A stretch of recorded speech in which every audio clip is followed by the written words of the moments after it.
I want to talk about the only legal way that a foreigner can own land in their own name here in the Philippines. Their name will be recorded on the title with the Registry of Deeds and the records of the Bureau of Lands on their name. This is the result of the many questions I've been asked, and the only legal way is through hereditary succession.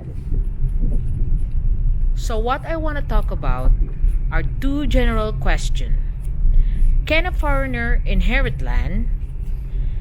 And if a foreigner buys properties in the Philippines and put it in his Filipina wife's name, if the Filipina wife dies, will he inherit the properties or the Filipina wife's relatives will inherit it? Before I even start, I want to share with you a very important case.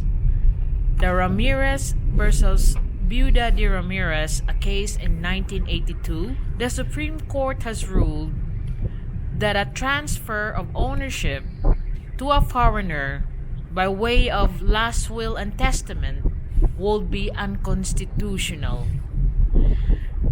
The Supreme Court are of the opinion that the constitutional provision which enables aliens to acquire private lands do not extend to testamentary succession, for otherwise the prohibition will be for naught and meaningless. Any alien would be able to circumvent the prohibition by paying money to a Philippine landowner in exchange for a device of a piece of land. So what I'm talking about is intestate inheritance. That means that there is no will that has been written, so the default laws on inheritance will apply. But this is where it gets confusing, because there are parapernal properties, conjugal properties, and absolute community properties. So let me explain what are the three properties are. The parapernal properties are the exclusive properties of either the wife or the husband. The conjugal properties are the properties that you bought together as husband and wife during the marriage. Absolute community properties are your sole properties that you put in one pot during your marriage. These are your other properties that solely on your names, and when during the marriage you put it all together in one pot. So let's get back to the questions. The first question is, can a foreigner inherit land? The simple answer is yes. A foreigner can inherit land through hereditary succession. But it's gotta be intestate, which means there should be no will, so the default laws on inheritance will apply. And the second question is, if a foreigner buys properties in the Philippines and put it on his wife's name, and the Filipino wife dies, will he inherit the properties, or will it be the relatives of his Filipino wife will inherit the properties? The answer to this question is, it depends on the situation. When you gave the money to your wife to buy the properties here in the Philippines, those real property will become her personal property. Now, if you look at the case of Stone versus Catlea in 2016, and if you want to read it, this is GR number 195975, where the Supreme Court has decided once and for all that the sale of a Philippine land to an alien or foreigner, even if titled in the name of his Filipino spouse, violates the Constitution and is thus void.